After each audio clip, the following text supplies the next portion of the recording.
maybe we should read Genesis 1:1, just the first verse, just to hear, and then we'll read it there. So could you do it for us? Just the first verse? Let's have you do it.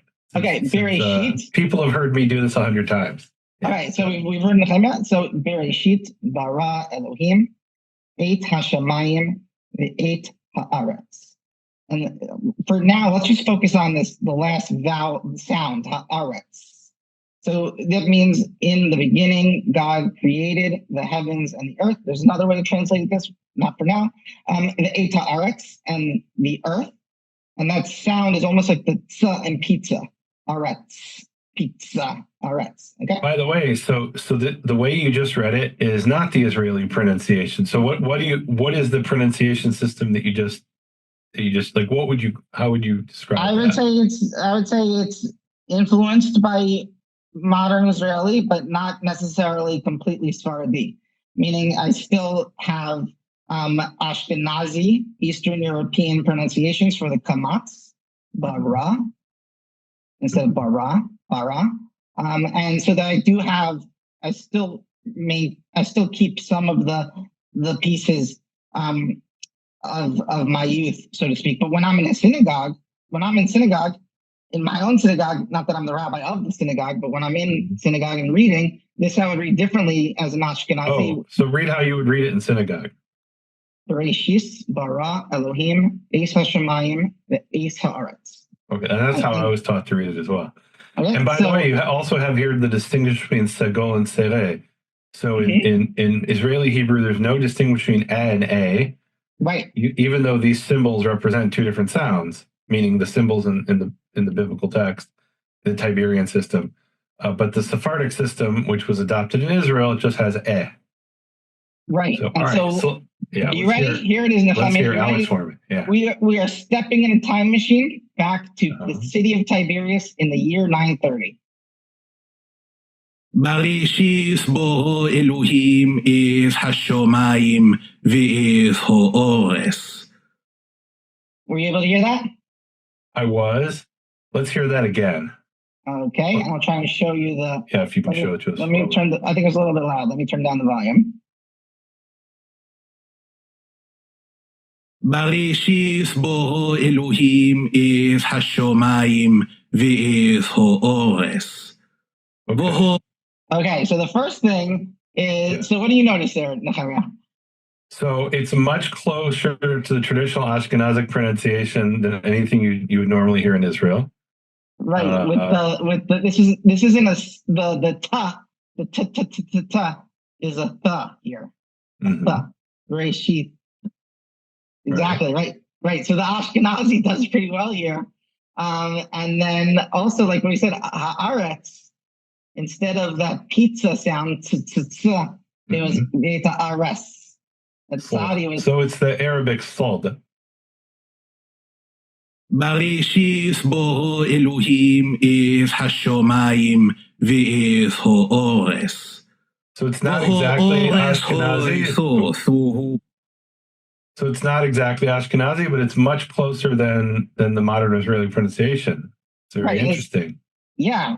So it's not a sa, but like traditional Ashkenazi, but still the tough with and without a dagesh, which means this is a ta instead of a ta. And then we're gonna have the kamatz versus the patach, the a versus the a is an Ashkenazi feature.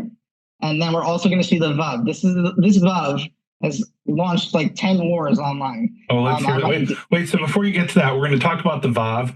We'll do that in part 2 because people love the Vav. That's a topic my audience is interested in. I've done a bunch of programs on the ancient pronunciation of Vav, and I will on a regular basis get comments from people who say, Nehemia, I thought you knew Hebrew. Don't you? How can you be so stupid and know that it's not wow?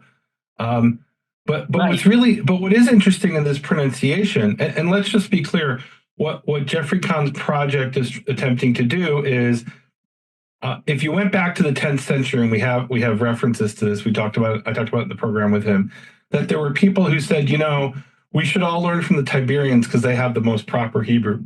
When we make mistakes here in Iraq and in Babylon, it's because our Hebrew is inferior and the correct one's in Tiberias, which is really interesting because linguists would generally say that there's different dialects and different forms of a language, and it's not that one is superior to the other. So they had a bit of an inferiority complex in the 10th century. But they said things like, go find yourself a Tiberian teacher.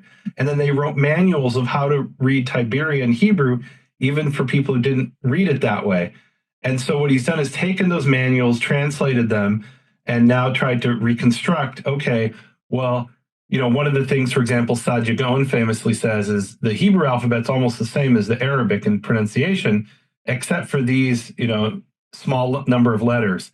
And for example, the letter Tzadi, he doesn't mention as being different. So therefore, your conclusion is, okay, Sadia Gaon pronounced Sa and not Sa, which maybe you can't hear the difference. Like literally my microphone might not be sensitive enough to pick up the difference. No, but it's okay. Sa and Sa is very similar, but all right, the Tiberians apparently, or Sadia Gaon at least, pronounce it Sa. And that's what they're doing here. Yeah. No, you're definitely right, Nehemia. So people come at you and they ask you these questions. Didn't you hear this? Didn't you know that? And when it comes to Hebrew, that's why I think Jeffrey Kahn and his, I think we can call it a school by now. There's a whole group at the Cambridge School. Yeah. What they're doing is astounding. Yeah, but honestly, normally when you say a school, it's because you want to disagree with them. Like, oh, the Copenhagen school, or oh, the Harvard school. Like, we don't follow those people.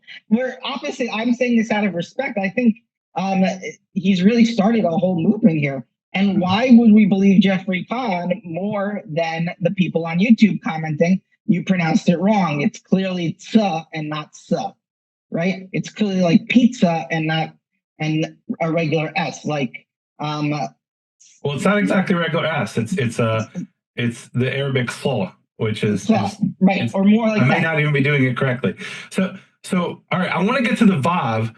So let's wrap up this part of the program. But I was I'll say one of the things. Yeah. So here's the evidence. How do you know? So there were people interested in this topic 1,000 years ago. Right. And this was before,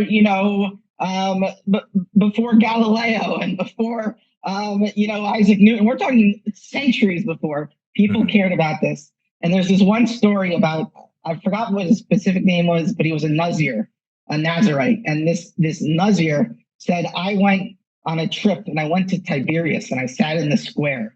And he was essentially doing field work like a sociologist would today with a recorder. And he was basically saying, I wanted to hear how these Tiberians, how they pronounce the letter Resh, Ra. Right? And this was the next letter that people kill each other over is this Resh. Is it a rolling Resh? Do you know how to do the rolling Resh?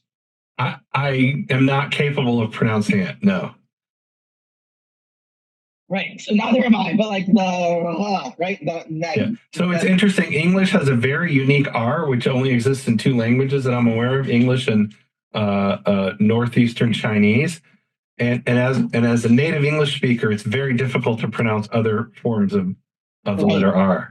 Right, and I know you've been to China, so you spent a great deal of time there. But listen, so this guy, the Nazarite, in the year 1000, goes to Tiberias, sits down, and listens. And you know what he says? Yeah. You know what? They're pronouncing the Resh 3 different ways. Mm. And this is the evidence that Khan is looking at. These kinds of treatises that are saying there's 3 ways to pronounce a Resh. This is how you do the Vav. We'll get to the Vav eventually. But here, if we go one more time, I think it would be helpful to just ground ourselves. You're citing there, his name is Eli ben Yehuda HaNazir, Eli ben Judah the Nazarite. So what's important about what he's saying is that it wasn't just it wasn't just Ben Asher sat down and invented a dialect of Hebrew.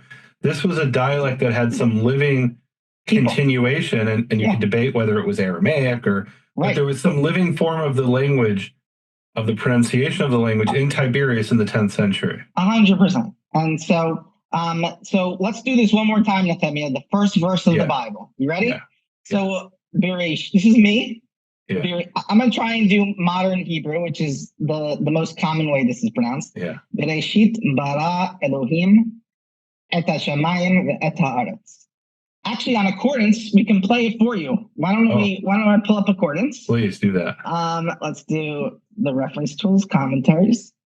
Everybody, accordance, if you want to study Hebrew Bible, this is the program for you. And I do not get a cut. This is an unpromoted, paid, but you're going to get to hear it here. Let's hear it. Genesis 1:1. בראשית ברא אלוהים את השמיים ואת הארץ. One more time. Nice. בראשית ברא אלוהים את השמיים ואת הארץ. All right, and now we are going to go back. And one of the things you'll hear if you're familiar with these things is there's no difference between what you had as an aw and an ah, the kamatz and the patach. Even though what we're about to hear from the person who's trying to reproduce the Tiberian, he does distinguish those two vowels. Okay, go ahead. Okay, here we go. Time machine. We're going back. בראשית בורא אלוהים את השמיים ואת הארץ.